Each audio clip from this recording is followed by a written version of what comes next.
avanços da biotecnologia, podemos, por exemplo, usar unidades biológicas ou organismos inteiros a nosso favor. Projetos ambiciosos que prevêem a busca pela imortalidade também podem ajudar a combater as mudanças climáticas e evitar a extinção de milhares de espécies. Ao mesmo tempo, as façanhas dividem a comunidade científica entre empolgação e cautela, na tentativa de saber se os benefícios são maiores que os riscos. É o que você verá na série Biotecnologia, Futuro da Vida na Terra.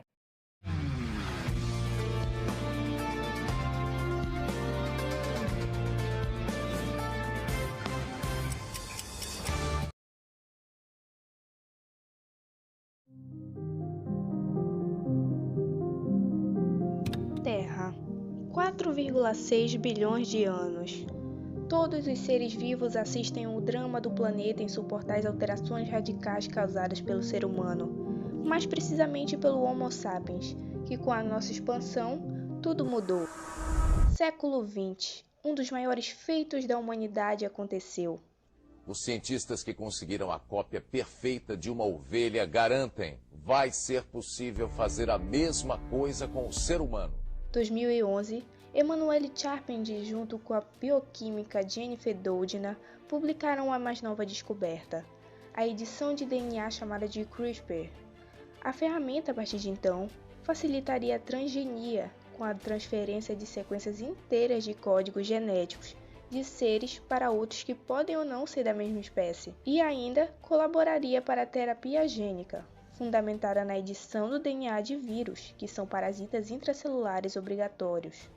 Logo, o processo se daria no momento da sua reprodução e, como um vetor, iria transportar a informação correta para genes inativos ou disfuncionais, que causam algum problema de saúde.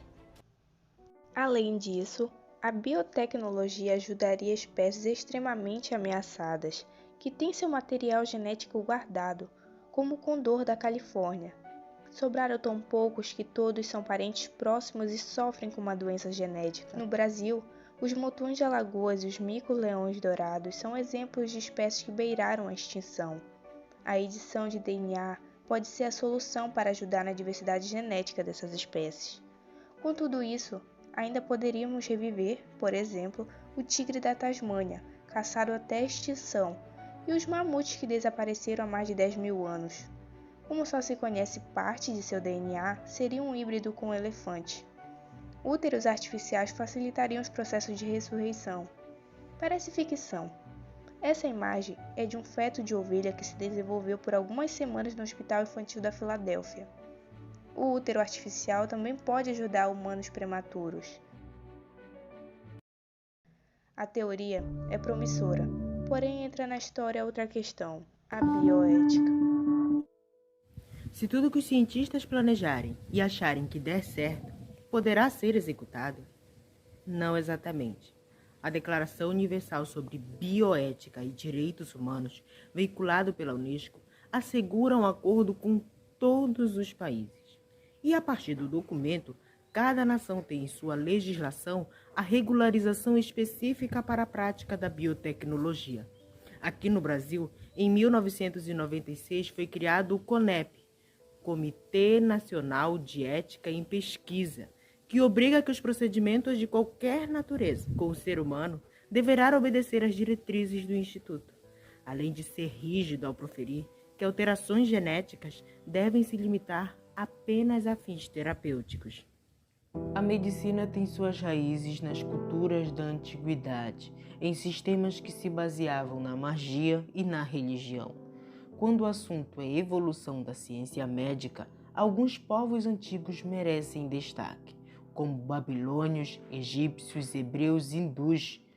Há 150 anos antes de Cristo, essas civilizações mantinham práticas de dissecação de cadáveres e de animais sacrificados em oferenda. Nesse mesmo período, a dissecação chegou a ser proibida por questões éticas e religiosas. Mesmo assim, procedimentos de anatomia eram realizados de forma clandestina, o que permitiu os avanços na área médica. O problema nisso tudo é que matéria orgânica morta não condizia com as patologias do ser ainda em vida. Daí surge a chamada medicina obscura. Pessoas e crianças, principalmente da classe trabalhadora, eram escolhidas como cobaias para participarem de cirurgias sem anestesia, uma vez que sua utilização se deu apenas a partir de 1846. Uma medida tomada para não haver sofrimento aparente era a realização da embriaguez dos pacientes, com doses de gin e uísque, além da infusão de ervas, que em alguns casos era tão forte que levava o indivíduo ao óbito. Os procedimentos eram realizados sem asepsia e com instrumentos comuns.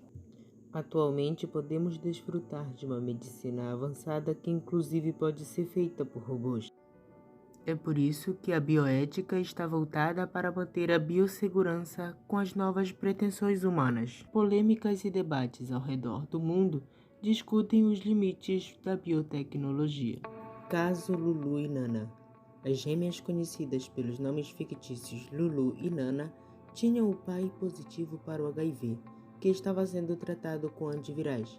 Já a mãe era negativa para o vírus. Na segunda cúpula internacional sobre a edição do genoma humano, o anúncio do experimento foi feito por Jian Kui e foi criticado mundialmente.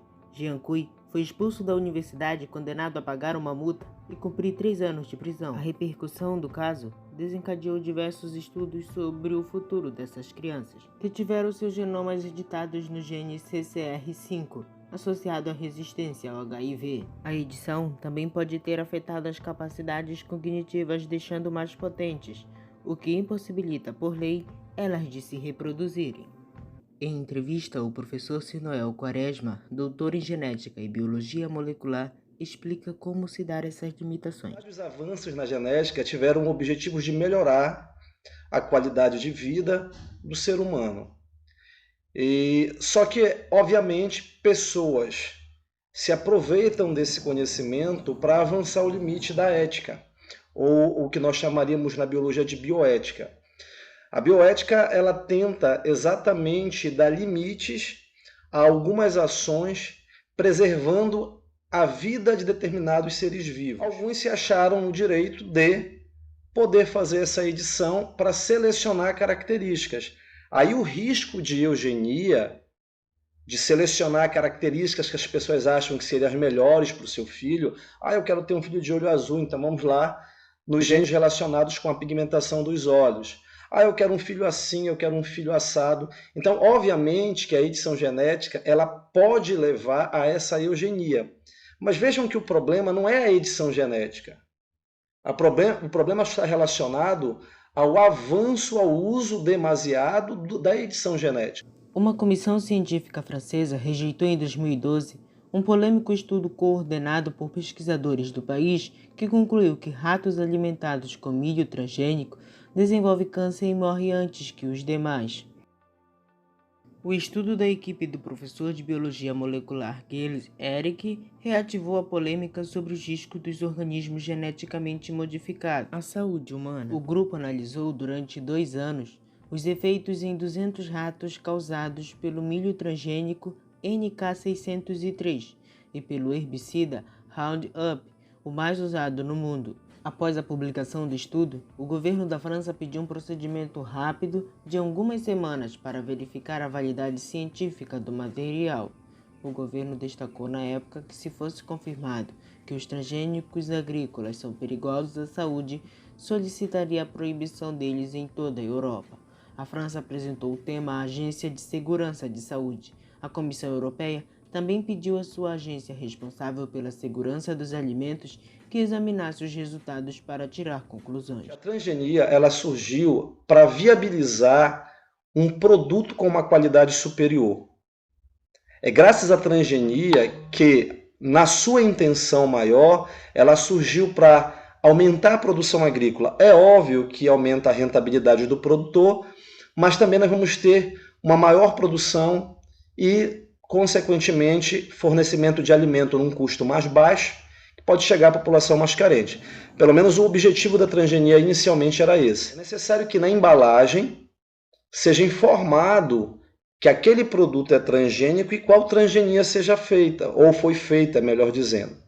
para que o indivíduo que consuma aquilo tenha consciência disso. Pandemia de coronavírus. Em 2020, com cada vez mais urgência, os países estavam pedindo mais estudos, alertando sobre os riscos de futuras pandemias e considerando mais abertamente a ideia de que erros ou um acidente em um laboratório chinês causaram a pandemia do novo coronavírus. Com essas acusações, seja pelo desespero do momento ou por questões políticas, devemos saber que essa possibilidade de que o novo coronavírus tenha sido criado em um laboratório ainda não foi descartada.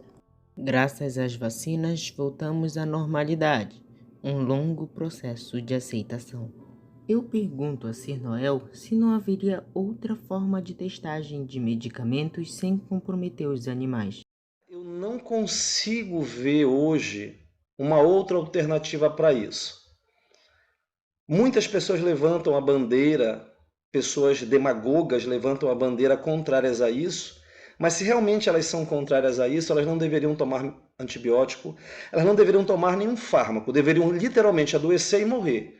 Porque todos os medicamentos hoje, todos os fármacos hoje, que são utilizados para tratar determinadas doenças, das mais simples às mais graves, foram usados animais em laboratório para os primeiros testes.